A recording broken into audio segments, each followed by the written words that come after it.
आणि पावसाळी अधिवेशनाच्या पार्श्वभूमीवर उद्या महाविकास आघाडीची एक महत्त्वाची बैठक होणार आहे।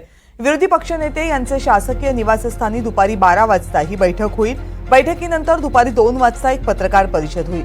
विरोधी पक्षनेत्यांच्या घरी म्हणजे विजय वडेट्टीवार यांच्या घरी महाविकास आघाडीची ही बैठक होईल। पावसाळी अधिवेशन राज्याचं तोंडावर आहे, त्याच्या अगोदर विरोधकांची रणनीती ठरवण्यासाठी ही बैठक होणार असल्याची माहिती समोर येते। आणखीन माहिती जुई जाधव आपल्याला देत आहेत। जुई,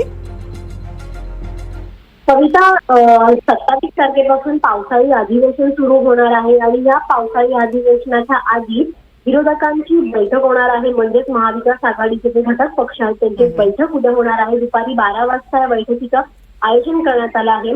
या बैठकीमध्ये प्रामुख्याने जे पावसाळी अधिवेशन होणार आहे त्या पावसाळी अधिवेशनामध्ये कोणकोणत्या मुद्द्यांवर सत्ताधाऱ्यांना घेरायचं या विषयाची मांडणी केली जाणार आहे। त्यासोबतच इतरही महत्त्वाचे मुद्दे असतील त्याविषयी चर्चा केली जाणार आहे। मात्र प्रामुख्याने या उद्याच्या बैठकीमध्ये केवळ अधिवेशन हा विषय जो आहे तो डोळ्यासमोर धरला जाणार आहे। जुई, धन्यवाद तुम्ही दिलेल्या सगळ्या सविस्तर माहितीबद्दल। तर राज्याच्या दृष्टीने विरोधकांच्या दृष्टीने एक महत्त्वाची बैठक उद्या आयोजित करण्यात आलेली आहे। विरोधी पक्षनेते विजय वडेट्टीवार यांच्या निवासस्थानी बैठकीचं आयोजन करण्यात आले।